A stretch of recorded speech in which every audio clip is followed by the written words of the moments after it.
This video is sponsored by Squarespace. If you need a website, a domain or an online store, make your next move with Squarespace. Good morning everyone. It's day 2 of our photography trip in Karijini National Park here in the Pilbara. And this morning we got up quite early. We were hoping to get a bit of a sunrise, but the cloud, it's just not playing fair. It's kind of all collected right on the horizon. It's going to stop any light and any spectacular sunrise this morning. So instead we've decided to come down into the gorge. This is the other end of the gorge that we were shooting yesterday, which you would have seen in my previous video. So at that end there is Circular Pool and this end is Fern Pool. And we've come down the steps here, and when you get down to the bottom of the gorge, it's Fortescue Falls is what you see. I've got the falls behind you, so hopefully the water crashing over the rocks is not drowning out my voice. Apologies if you can't hear me. Fortescue Falls is a bit of a tricky falls to photograph. It's a cascading set of falls that just dribble over rocks, you know, similar to the ones that are behind me. So there's just dribbling down the falls here across the cliff face. And there's a lot less water than what I'm used to when I've been here in the past. But we're getting in nice and close to the base of some of these little cascades and picking up little compositions of how the water's falling over the rocks, some of the patterns and lines in the rocks. I've got one here that I just wanted to talk you through. So I'm on the right hand side. I've just got this little cascade here with the rest of it just behind, which will hopefully feature in the image. And the camera is quite low. I've only got one of the legs extended down the bottom here. I myself am standing on a rock that's a little bit lower down, so it's quite a nice height to operate on. So I've got a couple of rocks in the foreground here which I've pushed slightly to the left of my composition, and then I've got the lines of this rock here a little bit closer to the falls, just guiding the eye in from the right hand side. The main part of the falls that feature in the image are coming down the right hand side towards the center of the image, and there's a pattern that it's making as it's crashing and hitting one of the rock plates at the bottom, and that's pretty much in the center but pushing your eye towards the left, because further round to the left I've got another couple of cascades just on the other side as well there. The sun may have risen, but we're deep in the gorge, so it's not affecting us too much, yet we are getting a little bit of light obviously from the sky that is causing some glare on the wet rock faces. So I have got my the lee mount with the polariser fully engaged as to cut out as much glare as I possibly can off those darker rocks, which means that the movement of the water, the pattern that the water is making over those rocks, is a little bit more prominent. I'll get more contrast. So on ISO 64 I've got an f-stop of 8 to get everything in focus in the one shot. I've got a shutter speed of 1.3 seconds, which is pretty nice because there's not a lot of water, so a shutter speed of slightly more than a second is probably going to capture just that little bit more movement, but there's going to be plenty of detail in that final shot. I can see that already on the back screen. So with the ambient light, and because we're so deep into the gorge here, it's reasonably dark, I don't need any neutral density filters to control the light. Just with the circular polariser on the front, I've got a shutter speed of 1.3 of a second. Anyway, I'm going to take this shot and then have a bit more of an explore around here. Hamish has gone a little bit further around the front of the cascade, so I might go around there and check that out.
So we finished up at Fortescue. We went round to Fern Pools. It's a beautiful area, Fern Pools, but a bit of a challenge to photograph. So we were there for probably 20 minutes. Didn't really pick up a lot of different compositions. There's a standard composition with the ladder and the waterfalls in the background, but the waterfalls aren't flowing with a lot of water at the moment, so that was a bit of a shame. The sun came up and then there was a high amount of glare that we had to deal with, as well as a high amount of contrast. So we went back to camp, we had some breakfast, packed up, and we've hit the road and we're headed to the other side of the national park. That's where we're going to stay for the next 2 days. To do that, there's a dirt road that gets us to the other side, and to make sure that the ride is as comfortable as possible and we're not doing any more damage to the dirt road, we've just aired down 30 at the back, 28 at the front, and hopefully that'll give us a nice cruisy ride to the other side of the park, where we're going to check out some of the other gorges.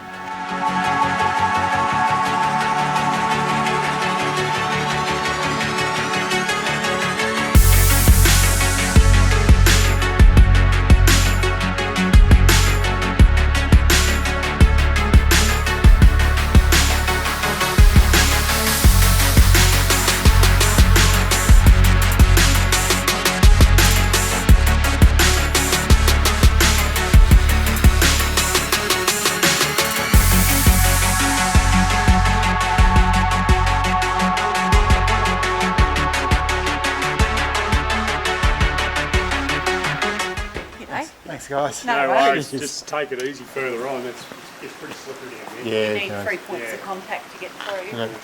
We've driven to the other side of the national park and got our gear and headed down one of the gorges. We've decided to go down Hancock Gorge, which is a beautiful gorge. A little tricky to get down. It's not as easy as the metal steps that you get at Fern Pool. But then once you're down, it's a really interesting walk in and quite challenging. There are some areas where the rock face really come in. The sides of the gorge come in to the point where you can actually put your hands on both sides, and you have to, at one stage, spider walk your way through, and it lasts for around about 20 or 30 metres. Anyway, we've been flooded with people down here.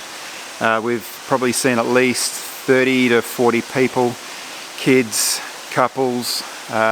One guy got engaged down the end there. But for photography, it's been quite challenging. We've had quite harsh light, even though the clouds are starting to build up above me and it's starting to disperse now, which is a bit better. But we've had lots and lots of people, and we've had to negotiate that with our photography. Anyway, we're starting to make our way out. There's a couple of spots here where we actually get really wet, and I'm just not able to vlog it because I've got to have everything in a waterproof bag. And then I'm hanging onto the sides of the wall with both hands, and then I'm up to my waist sometimes. So it's just a little bit challenging to get on the vlog, but we have found a couple of spots and taken a couple of images, and of course I'll share them with you.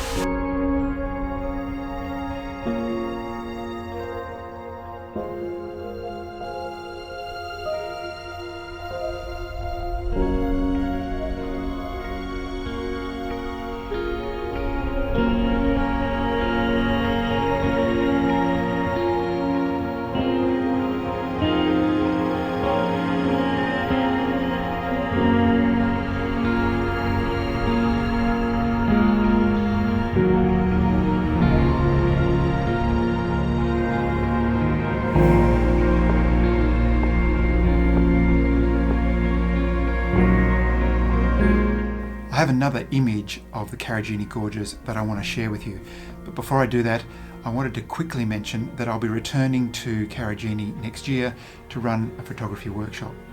We'll be staying at the amazing Karijini Eco Retreat for 4 nights, which will give us plenty of time to explore this unique part of Australia. So if you'd like to join me and Andrew Dawes in 2020 and capture the incredible landscapes that this region has to offer, you can find more details on my website using the link below.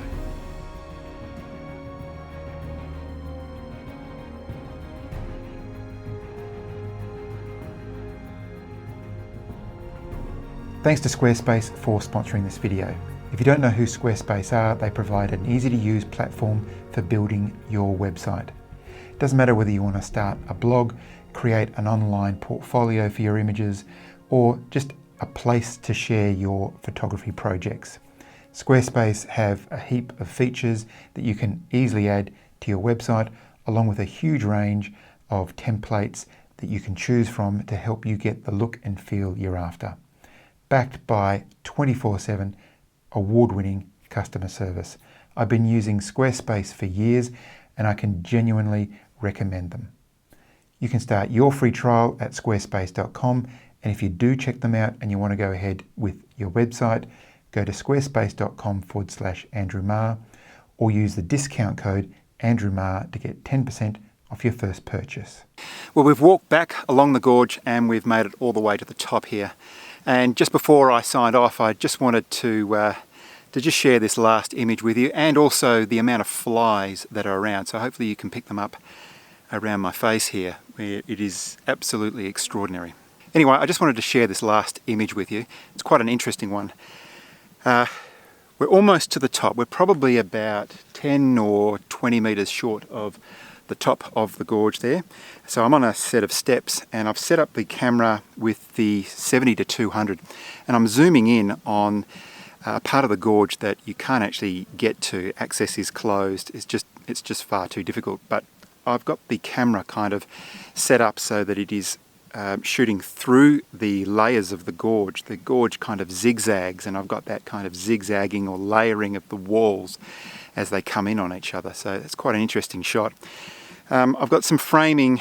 I haven't actually got some framing, sorry. I did have some framing with the trees, but I've decided to zoom in with the 70-200, as I said, and just really focus on the walls, the vegetation that is on the walls, and just the layering as it goes off into the distance. I've got F10 because my first wall, or the first thing that I'm kind of focused on, is probably 40 meters off into the distance, and then the next one's probably 100, and then the one after that's probably about 150, and it just keeps on going. But I have bracketed it for the exposure because we've got some clouds coming over, we've got some different light hitting the opposite face of the gorge. So I just wanted to make sure that I had a set of shots at different exposures to make sure that I had all the detail in the highlights. So I started off at around about 1/40th of a second, and my final shot was at 1/4 of a second, only because there are some dark parts within the walls that are on the same side as the sun that is setting, and they're pretty dark. So I just wanted to bring up those details as well. I have got the polariser on the front here, but in the end that really didn't do a lot. It's taken out some of the haze in the far distance. But yeah, pretty much it's just framing it up or composing it up so that I've just got a balance of walls on either side, and it just goes off into the distance. Pretty much to the centre, but maybe tailing off to the right hand side there. ISO 64, aperture is f10, and as I said, my final shot was 1/4 of a second. So I'll share that with you now.